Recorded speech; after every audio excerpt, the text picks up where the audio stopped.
Assalamualaikum warahmatullahi wabarakatuh. Kembali lagi bersama Nani Nurhayati di sini, Widya Channel. Belajar yuk. Nah, teman-teman, hari ini kita akan membahas program-program Kementerian Kesehatan. Di dalamnya ada Gentas, Patuh, Cerdik, ya, dan lain-lain. Oke, sebelumnya jangan lupa di subscribe, comment, and share. Terima kasih. Before we begin our study, it is better for us to read Basmalah together. Bismillahirrahmanirrahim. Nah, di Indonesia ada masalah kesehatan. Ada 3 ya problemnya. Yang pertama, tingkat penyakit infeksi masih tinggi, diantaranya yang TBC, HIV, malaria, ISPA, dan lain-lain.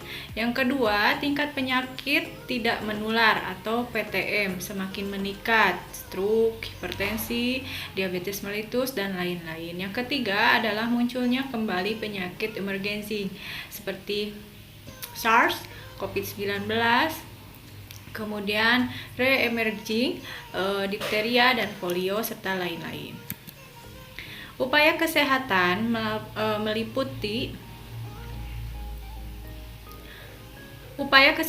meliputi pelayanan kesehatan perorangan dan pelayanan kesehatan masyarakat yang dilakukan dengan pendekatan promotif, yaitu dilakukan sebelum sakit dengan tujuan meningkatkan kemampuan masyarakat dalam memelihara dan meningkatkan kesehatannya. Yang kedua adalah preventif, yaitu kegiatan atau upaya untuk mencegah terjadinya penyakit dan gangguan kesehatan individu, keluarga, kelompok masyarakat. Bentuk kegiatannya seperti pemeriksaan kesehatan secara berkala, pemberian vitamin A, pemberian yodium, pemeriksaan kehamilan, deteksi dini kasus dan faktor risiko, serta imunisasi. Yang ketiga adalah kuratif. Kuratif ini yaitu merawat, mengobati anggota keluarga atau kelompok yang menderita atau mempunyai masalah kesehatan. Bentuk kegiatannya itu merupakan dukungan, penyembuhan, perawatan payudara, pemberian obat atau suplemen. Yang keempat adalah rehabilitatif, yaitu upaya pemulihan kesehatan bagi penderita-penderita yang dirawat di rumah maupun terhadap kelompok-kelompok tertentu yang menderita penyakit yang sama. Usahanya latihan fisik untuk patah tulang atau kelainan bawaan, kemudian untuk penyakit stroke itu bisa fisioterapi, seperti itu ya. Jadi kalau promotif itu tujuannya adalah meningkatkan kesehatan itu sebelum sakit ya, kalau promotif. Kalau preventif itu suatu upaya untuk mencegah terjadinya penyakit, itu imunisasi ya itu. Kalau kuratif itu pengobatan ya. Kalau kuratif itu pengobatan, penyembuhan, mengobati di sini ya. Kalau rehabilitasi itu pemulihan. Nah, itu kata yang harus diingatnya ya. Lanjut, 3 tahapan upaya pencegahan penyakit. Yang pertama adalah upaya pencegahan penyakit primer. Jadi primer itu sebelum orang sakit. Kalau sebelum orang sakit kita harus promosi tentang upaya pencegahan sebelum sakitnya ya, preventif, usaha mencegah gitu ya. Kalau sekunder itu saat sudah sakit ya, dengan deteksi dini atau dengan pengobatan segera. Kalau tersier itu, jadi kalau tersier itu lebih ke pemulihan. Program Indonesia Sehat yaitu dengan pendekatan keluarga ya. Program Indonesia Sehat merupakan salah satu program dari agenda kelima Nawacita, yaitu meningkatkan kualitas hidup manusia Indonesia. Program ini didukung oleh program sektoral lainnya, yaitu program Indonesia Pintar, program Indonesia Kerja, dan program Indonesia Sejahtera. Nah, sasaran dari program Indonesia Sehat ini adalah meningkatnya derajat kesehatan dan status gizi masyarakat melalui upaya kesehatan dan pemberdayaan masyarakat, didukung dengan perlindungan finansial dan pemerataan pelayanan kesehatan. Sasaran pokok RPJMN yaitu pada tahun 2015 sampai 2019 itu meningkatnya status kesehatan dan gizi ibu dan anak, meningkatnya pengendalian penyakit, meningkatnya akses dan mutu pelayanan kesehatan dasar dan rujukan, terutama di daerah terpencil, tertinggal, dan perbatasan ya. Kemudian meningkatnya cakupan pelayanan kesehatan universal melalui KIS, Kartu Indonesia Sehat, dan kualitas pengelolaan Sistem Jaminan Sosial Nasional Kesehatan. Terpenuhinya kebutuhan tenaga kesehatan, obat, vaksin, kemudian meningkatnya responsivitas sistem kesehatan. Program Indonesia Sehat dilaksanakan menegakkan 3 pilar utama, yaitu yang pertama adalah penerapan paradigma sehat, yaitu dengan promotif, preventif, dan pemberdayaan masyarakat. Yang kedua adalah penguatan pelayanan kesehatan dan strategi peningkatan akses pelayanan, optimalisasi sistem rujukan, peningkatan mutu dengan continuum of care, dan intervensi berbasis risiko. Yang ketiga adalah pelaksanaan Jaminan Kesehatan Nasional atau JKN. Ini adalah perluasan sasaran dan manfaat serta kendali mutu dan biaya. Nah, pendekatan keluarga merupakan salah satu cara puskesmas untuk meningkatkan jangkauan sasaran dan meningkatkan akses pelayanan kesehatan di wilayah kerjanya dengan mendatangi ke keluarga. Jadi pendekatan keluarga. Kegiatannya apa? Kunjungan keluarga untuk pendataan, pengumpulan data-data ya. Nah, di data profil kesehatan keluarga diupdate.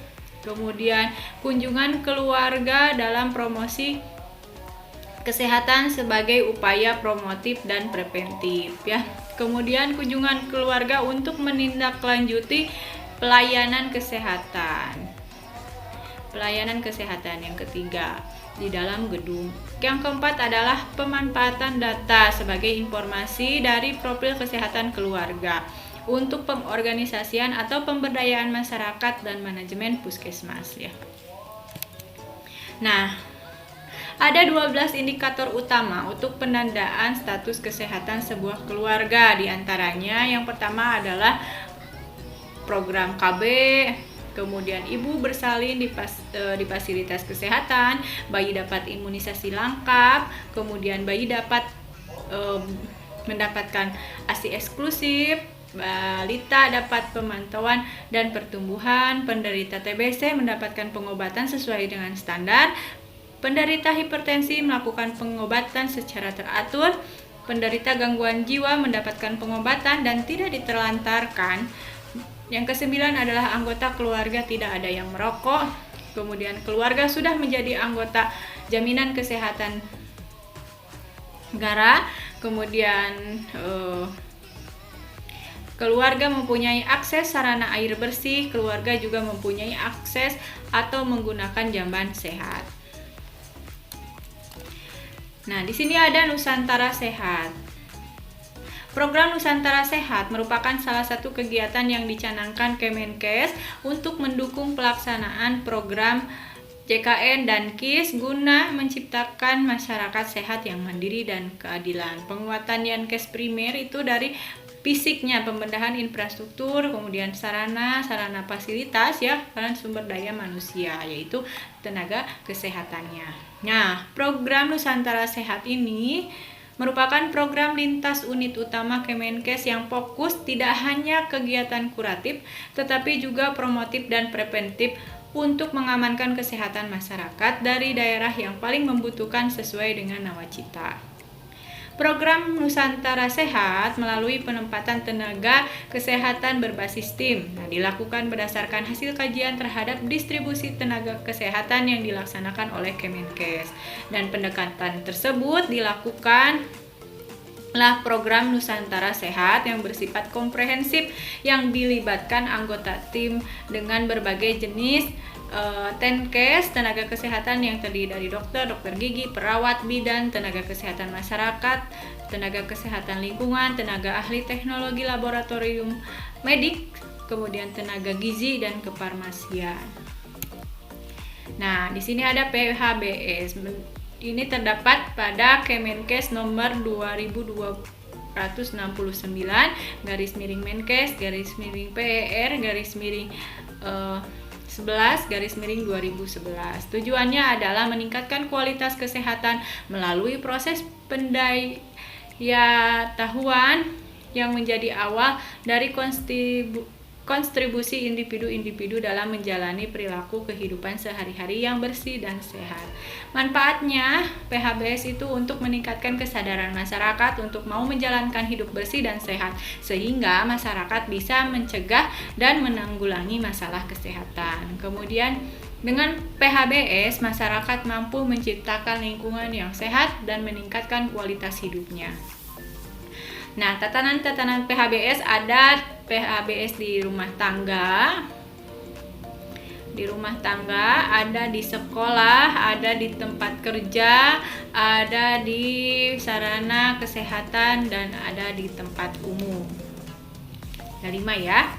Nah, indikator PHBS di rumah tangga diantaranya bersalin oleh tenaga kesehatan, memberi bayi ASI eksklusif, menimbang bayi dan balita, menggunakan air bersih, mencuci tangan dengan air bersih dan sabun, menggunakan jamban sehat, memberantas jentik di rumah, makan buah dan sayur setiap hari, dan tidak merokok di dalam rumah. Kalau PHBS di sekolah itu mencuci tangan dengan air yang mengalir dan memakai sabun, mengkonsumsi jajanan sehat di kantin sekolah, menggunakan jamban bersih dan sehat, olahraga secara teratur, memberantas jentik nyamuk, tidak merokok, tidak menggunakan narkotik, alkohol dan aditif lainnya di sekolah, menimbang berat badan dan mengukur tinggi badan setiap bulan, membuang sampah pada tempatnya. Kalau di lingkungan umum itu mencuci tangan dengan sabun, menggunakan jamban sehat, tidak merokok, tidak mengkonsumsi nafsa, tidak meludah sembarang tempat, dan memberantas jentik nyamuk. Di sarana kesehatan, mencuci tangan dengan sabun, menggunakan jamban sehat, membuang sampah di tempat sampah, tidak merokok, tidak mengkonsumsi najis, tidak meludah di sembarang tempat, memberantas jentik nyamuk. Kemudian di tempat kerja itu mencuci tangan dengan sabun, mengkonsumsi makanan dan minuman yang sehat, menggunakan jamban sehat, membuang sampah di tempat sampah, tidak merokok, tidak mengkonsumsi nafsa, tidak meludah sembarangan, dan memberantas jentik nyamuk. Nah, ini soal ada ya, biasanya germas, patuh, cerdik itu stunting biasanya ada di soal SKB ya. Nah, germas adalah gerakan masyarakat yang bertujuan untuk memasyarakatkan budaya hidup sehat serta meninggalkan kebiasaan dan perilaku masyarakat yang kurang sehat. Nah, 7 kegiatannya yang pertama adalah aktivitas fisik, kemudian konsumsi buah dan sayur, periksa kesehatan rutin, membersihkan lingkungan, menjaga jamban sehat, kemudian tidak merokok dan tidak mengkonsumsi alkohol.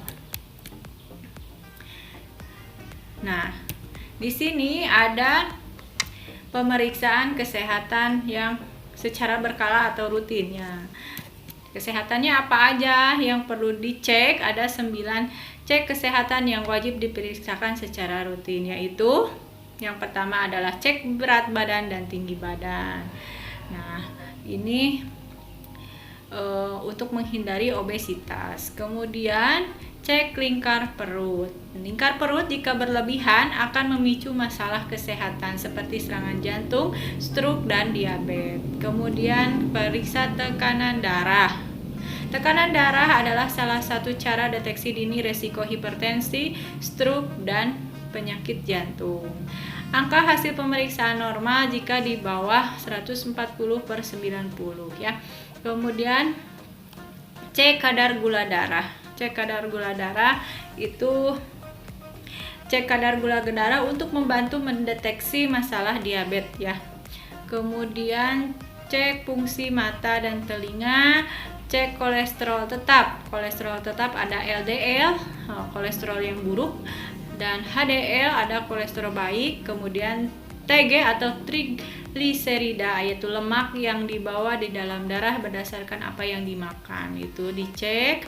Kemudian pemeriksaan cek puncak arus puncak ekspirasi, deteksi dini kanker rahim dengan pap smear, atau kemudian sadari, yaitu periksa payudara sendiri. Nah, kemudian ada tos TBC. Tos TBC ini Kita ketahui bahwa penyakit TBC adalah masalah kesehatan yang terbesar di dunia setelah HIV. TBC adalah penyakit menular yang disebabkan Mycobacterium tuberculosis yang masuk ke dalam tubuh melalui pernapasan menyerang organ paru-paru. Salah satu pendekatan untuk menemukan, mendiagnosa, mengobati dan menyembuhkan pasien TBC untuk menghentikan penularannya di masyarakat. Nah, langkah-langkah TBC adalah temukan gejalanya di masyarakat, obati dengan tepat dan cepat, pantau pengobatan TBC sampai sembuh. Ya, jadi sampai tuntas ya, biar sembuh gitu ya. Nah, ada program pemberantasan penyakit tidak menular. Nah, cegah penyakit tidak menular. Penyakit tidak menular itu apa aja? Hipertensi, stroke jantung, diabetes mellitus, kanker dan lain-lain. Apa aja yang dilakukannya, yaitu dengan tidak merokok, rajin aktivitas fisik, batasi konsumsi gula, garam, lemak yang berlebih, kemudian rajin mengkonsumsi buah dan sayur, dan cek kesehatan secara teratur, yaitu yang seperti tadi dijelaskan ya. Cara pencegahan dan pengendalian faktor resiko penyakit tidak menular, yaitu dengan advokasi, kerjasama, bimbingan, dan manajemen penyakit tidak menular. Kemudian promosi, pencegahan, dan pengurangan faktor risiko penyakit tidak menular melalui pemberdayaan masyarakat. Penguatan kapasitas dan kompetensi layanan kesehatan, kolaborasi sektor swasta dan profesional. Kemudian penguatan surveillance, pengawasan, dan riset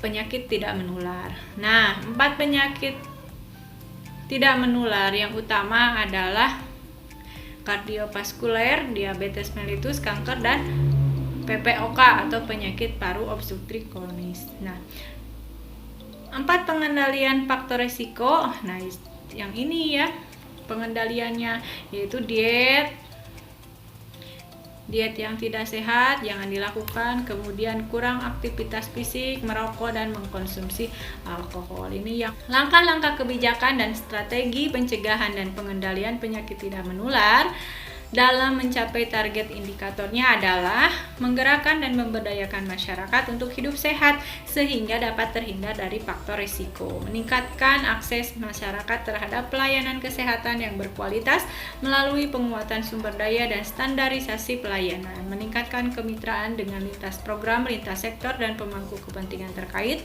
penyelenggaraan surveillance dan mengintegrasikan dalam sistem surveillance penyakit tidak menular di fasilitas pelayanan kesehatan dan masyarakat, dan meningkatkan advokasi kepada pemerintah daerah, pemerintah desa, dan pemangku kepentingan yang terkait. Nah, penyakit tidak menular dapat dikendalikan dengan GERMAS, gerakan masyarakat, yaitu melalui perilaku yang cerdik dan patuh. Nah, yang cerdik program untuk mengendalikan penyakit tidak menular. Jadi PTM itu yang belum sakit dengan cara cerdik. Cerdik apa aja? C-nya untuk cek kesehatan secara berkala, E-nya untuk menyahkan asap rokok, R-nya untuk rajin aktivitas fisik, D-nya untuk diet seimbang, I-nya untuk istirahat cukup, dan K-nya untuk kelola stres. Nah, ini kalau bisa hafal ya, biasanya keluar. Nah, kemudian faktor resiko PTM yang bisa diubah. Nah, kita hindari merokok, bisa dihindari, kurang aktivitas gitu ya. Jadi aktivitas, diet yang tidak seimbang, konsumsi alkohol, polusi udara. Nah, ini faktor yang bisa diubah. Faktor resiko yang tidak bisa diubah adalah faktor sosial ekonomi, keturunan, gen, usia. Yang kedua adalah patuh. Patuh itu adalah program yang dikhususkan bagi masyarakat yang telah menyandang penyakit tidak menular. Kalau cerdik itu yang belum sakit. Kalau patuh yang sudah sakit ya. Yang sudah sakit stroke, kardio kayak gitu ya. Nah, apa itu patuh? P-nya itu adalah periksa kesehatan secara rutin, ikuti anjuran dokter. A-nya atasi penyakit dengan pengobatan yang teratur. T-nya tetap diet dengan gizi seimbang. U-nya upayakan aktivitas fisik dengan aman. H-nya hindari asap rokok, alkohol, dan karsinogen. Jadi patuh ya, ingat. Nah, kemudian kita lanjut dengan gentas. Gentas adalah gerakan Nusantara tekan angka obesitas. Nah, penyakit akibat obesitas itu ada jantung koroner, hipertensi, diabetes mellitus, stroke ya, osteoartritis, kanker payudara, kanker leher rahim. Nah, ini bisa diakibatkan karena kita mempunyai obesitas ya. Jadi akibat obesitas tersebut muncullah penyakit-penyakit ini yang kemudian pesan gentas, yaitu atur pola makannya menggunakan piring makan model T ya, dimana di situ jumlah sayur 2 kali lipat dari sumber karbohidrat. Proteinnya sama dengan karbohidrat. Sayur dan buah itu minimal sama dengan karbohidrat sama protein. Minyak sebagai sumber lemak dapat digunakan untuk mencegah bahan makanan kurang lebih 3-4 sendok teh per hari. Itu untuk minyaknya 3-4 sendok teh per hari. Nah, kemudian pesan gentasnya adalah aktif bergerak, bisa dengan jalan kaki atau jalan cepat selama 10 menit. Kemudian naikkan durasinya secara bertahap.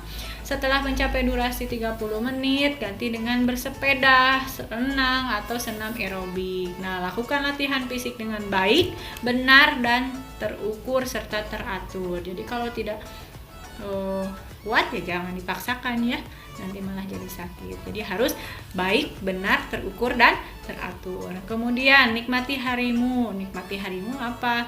Yaitu kita harus lakukan juga rekreasi, lakukan hobi, berlibur, bermain di luar rumah, ya beribadah, dan tidur yang cukup. Itu yang penting ya. Nah, masalah gizi di Indonesia dan upaya mengatasinya. Yang pertama ada stunting.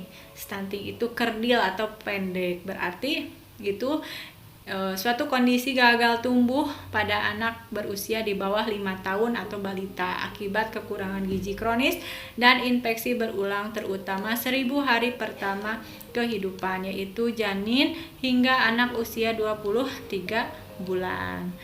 Anak tergolong stunting apabila panjang atau tinggi badannya berada di bawah -2 standar deviasi panjang atau tinggi anak seumurnya, height for age ya. Nah, kemudian wasting itu tidak proporsional antara berat badan dan tinggi badan. Dan gizi lebih, kalau gizi lebih itu kondisi di mana IMT anak sama dengan di atas persentil ke-85 untuk anak remaja seusianya. Nah, yang ini normal, semisal normal. Kalau wasting berarti dia tinggi ya, tinggi tapi kecil, itu wasting. Kemudian ini yang stunting. Yang stunting adalah kerdil atau pendek. Kemudian overweight, ini gizi lebih atau disebut juga obesitas bisa ya. Oke, 3 komponen utama penanggulangan stunting adalah pola asuhnya, pola makannya, dan air bersih sanitasinya ya. Dampak stunting. Nah, dampak stunting itu yang jangka pendek itu menyebabkan gagal tumbuh. Stunting jadi pendek ya. Kemudian hambatan perkembangan kognitif dan motoriknya, tidak optimal ukuran fisik tubuh, dan gangguan metabolisme. Untuk jangka panjangnya itu menurunnya kapasitas intelektual, gangguan fungsi saraf sel-sel otak bersifat permanen, dan menyebabkan penurunan kemampuan menyerap pelajaran di sekolah yang akan berpengaruh pada produktivitas saat dewasa. Kemudian kekurangan gizi menyebabkan gangguan pertumbuhan, pendek dan kurus. Kemudian meningkatkan resiko penyakit tidak menular, itu bisa stroke, DM, hipertensi, jantung koroner. Itu untuk jangka panjang.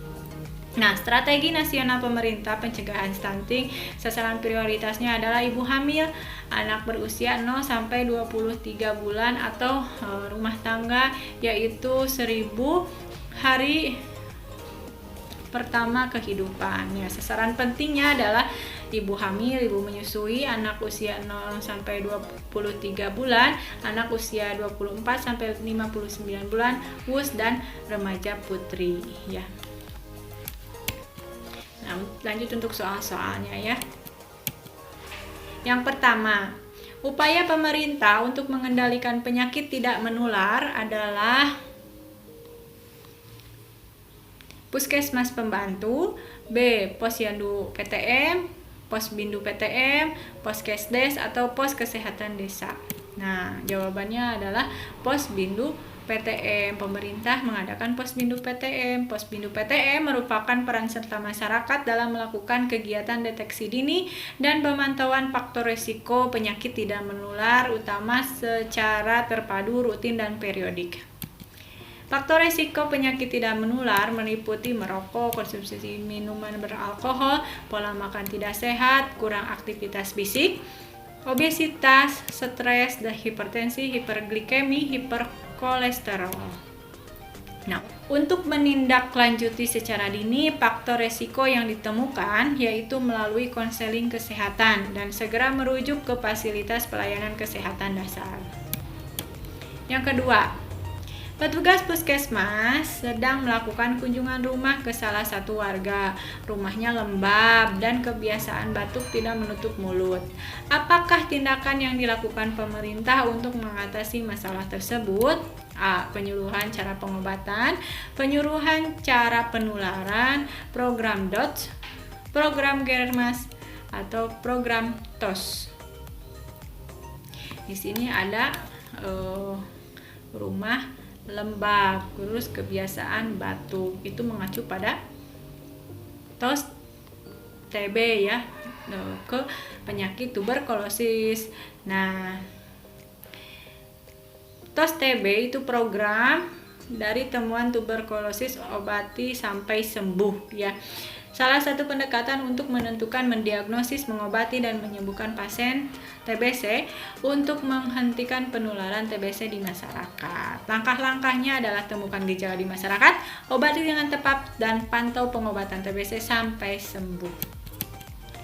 Nomor 3, salah satu faktor penyebab penyakit tidak menular yang dapat dimodifikasi dalam program cerdik adalah aktivitas fisik, usia tua, keturunan, genetik, status sosial. Nah, cegah faktor risikonya dengan pola makan sehat, rajin aktivitas fisik, stop merokok, deteksi dini ya untuk pemeriksaan kesehatannya. Nah, kalau di cerdik itu cek kesehatan rutin, enyahkan asap rokok, lakukan aktivitas fisik, diet seimbang, istirahat cukup, kelola stres. Jadi yang dapat dimodifikasi adalah ini, aktivitas fisik. Nah, ini ya. Jadi jawabannya yang A. Yang dapat dimodifikasi dengan program cerdik yaitu aktivitas fisik.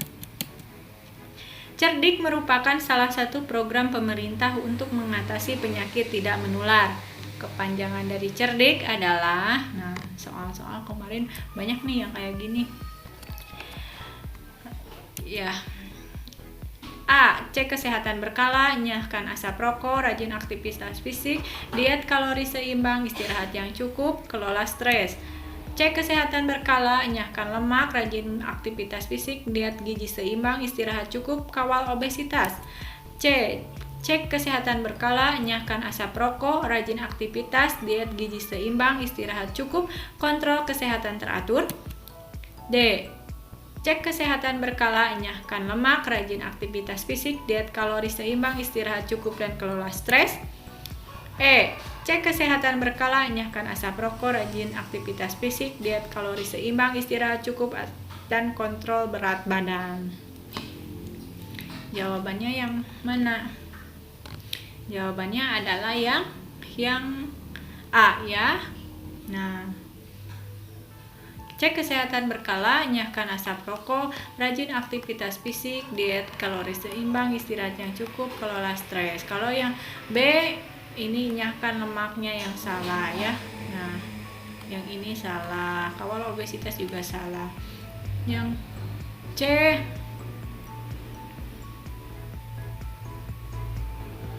ini kontrol kesehatan teratur, salah ya. Kemudian di sini yang D ini enyahkan lemak. Kemudian Yang D, yang salahnya itu kontrol berat badan. Ya oke, jadi yang benar adalah yang A. Nomor 5, program cerdik bertujuan untuk mengendalikan penyakit menular, HIV AIDS, TBC, penyakit endemis, penyakit tidak menular. Untuk mengendalikan penyakit tidak menular ya. Cerdik itu. Nomor 6, salah satu indikator PHBS di rumah tangga adalah A. Memberi ASI 0-4 bulan, B. Memeriksa kesehatan berkala, C. Persalinan ditolong oleh tenaga kesehatan, D. Mengelola sampah, E. Konsumsi makanan gizi seimbang. Nah, di rumah tangga PHBS-nya apa aja? Yaitu bersalin oleh tenaga kesehatan, kemudian memberikan ASI eksklusif, menimbang bayi dan balita, kemudian memberantas jentik nyamuk, kemudian cuci tangan dengan air bersih, menggunakan air bersih, menggunakan jamban sehat, mencuci buah dan sayur, beraktivitas fisik, dan tidak merokok. Salah satu indikator di sini adalah ya, persalinan ditolong oleh tenaga kesehatan. Nah, memberi ASI ini 0-6 bulan ya. Jadi jawabannya adalah C.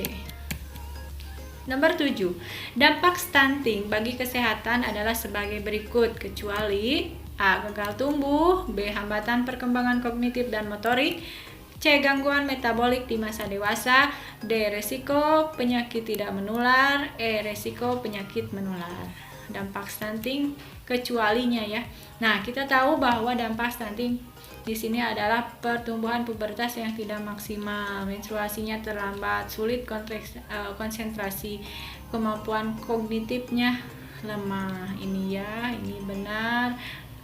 Stunting kan gagal tumbuh ya, benar. Gangguan metabolik juga benar ya. Jadi jawaban yang kecualinya adalah resiko penyakit menular. Ini juga benar. Berdelapan, untuk mencegah terjadinya stunting, salah satu program pemerintah adalah cerdik, gentas, 1000 hari pertama kehidupan, tos TBC atau patuh. Jawabannya adalah 1000 hari pertama kehidupan. Kalau cerdik ini Germas ya, Germas PTM, pencegahan sebelum dia sakit. Lalu patuh itu sedang sakit, tos TBC untuk tuberkulosis. Ini gerakan Nusantara ya, gentas. Nomor 9, stunting merupakan sebuah masalah gizi yang dinilai dengan mengukur perbandingan antara berat badan dan tinggi badan, berat badan dan usia, tinggi badan berdasarkan usia, indeks massa tubuh, tinggi badan dan standar deviasi. Stunting itu pendek ya, kerdil. Jadi hubungannya adalah tinggi badan berdasarkan usia. Stunting adalah masalah kurang gizi kronis yang disebabkan oleh kurangnya asupan gizi dalam waktu yang cukup lama sehingga mengakibatkan gangguan pertumbuhan pada anak, yakni tinggi badan anak lebih rendah atau lebih pendek dari standar usianya. Ya, jadi perbandingan antara tinggi badan dan usianya. Nomor 10, anak yang menderita stunting akan mengalami pertumbuhan dan perkembangan yang lebih lambat dibandingkan dengan anak normal pada umumnya. Hal tersebut dikarenakan masa perkembangan anak terjadi secara optimal, faktor ekonomi orang tua yang rendah, kurangnya gizi pada masa keemasan, faktor keturunan stunting, kurangnya interaksi sosial dengan teman sebayanya. Jawabannya adalah kurangnya gizi pada masa keemasan, yaitu 1000 hari pertama kehidupan ya. Jadi jawabannya adalah C. Nomor 11, apa tujuan dari program 1000 hari pertama? A. Ini A ya. Untuk mengurangi jumlah kematian ibu. B. Melestarikan lingkungan hidup. C. Untuk mencegah stunting pada anak. D. Menanggulangi kemiskinan dan kelaparan. E. Menurunkan angka kematian anak. Tujuan dari 1000 hari pertama adalah 1000 hari pertama kehidupan ya, bahwa pelayanan diberikan dari saat ibu hamil, kemudian bersalin, nipas, pelayanan bayi, pelayanan balita ya. Itu adalah untuk mencegah stunting. Nah, agar bayi pertumbuhan dan perkembangannya bagus. Untuk mencegah stunting pada anak. Nomor 12. Program Indonesia Sehat dilaksanakan dengan menggunakan prinsip universal, inklusif, pendekatan keluarga, PHBS atau GERMAS. Jawabannya adalah program Indonesia Sehat dengan pendekatan keluarga. Di sana ada 12 indikator yang kita sebut dengan PIS-PK. PIS-PK, ingat dengan PIS-PK. PIS program Indonesia Sehat, PK-nya pendekatan keluarga. Nah, pendekatan keluarga adalah salah satu cara puskesmas untuk meningkatkan jangkauan sasaran dan meningkatkan akses pelayanan kesehatan di wilayah kerjanya dengan mendatangi keluarga. Nomor 13, pada kelompok masyarakat yang telah menyandang penyakit tidak menular, perilaku yang diharapkan adalah patuh. Yang telah menyandang itu patuh. Yang belum menyandang cerdik ya. Nah, patuh maknanya adalah A. Periksa kesehatan rutin, atasi penyakit dengan obat yang tepat, tetap diet gizi seimbang, upayakan aktivitas fisik, hindari asap rokok. Periksa kesehatan rutin, atasi penyakit dengan obat yang tepat, diet rendah kalori, upayakan pengobatan, hindari makanan berlemak.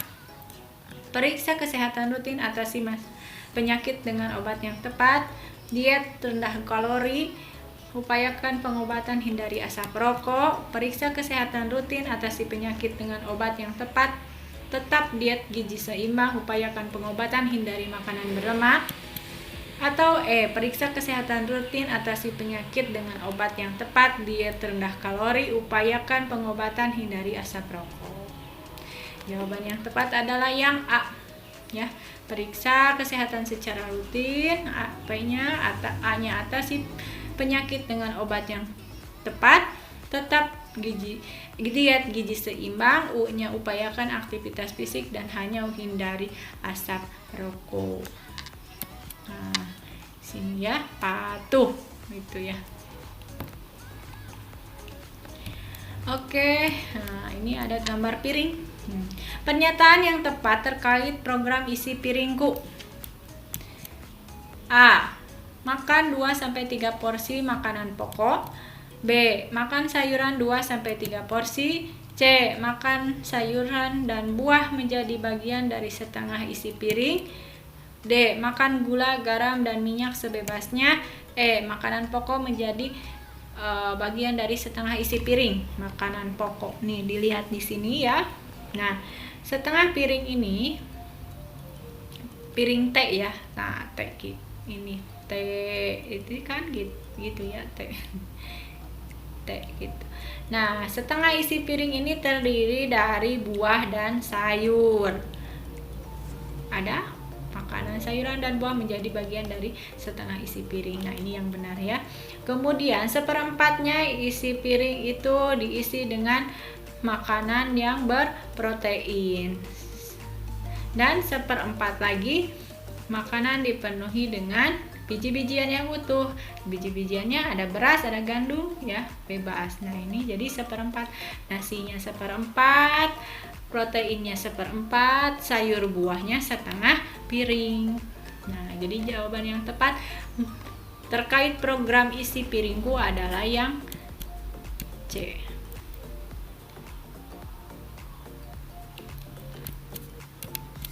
Tujuan gerakan 1000 hari pertama kehidupan adalah memaksimalkan potensi dan bakat anak, mencerdaskan anak dengan stimulasi sedini mungkin, mencegah stunting dan wasting, memperbaiki kualitas hidup anak, meningkatkan proporsi anak dengan gizi lebih. Jawabannya adalah kalau 1000 hari pertama kehidupan pasti hubungannya dengan stunting. Sekian soal-soal tentang program-program kesehatan ya. Mudah-mudahan banyak manfaatnya, dimudahkan dalam ujian kita semua. Maaf bila banyak kekurangan, itu dari saya, kelebihannya dari Allah Subhanahu wa taala. Kita berusaha, berdoa, mudah-mudahan yang mau ujian baik itu SKB maupun P3K dimudahkan, diloloskan semuanya dan menjadi PNS yang hebat ya. Sukses. Wabillahi taufiq wal hidayah. Wassalamualaikum warahmatullahi wabarakatuh.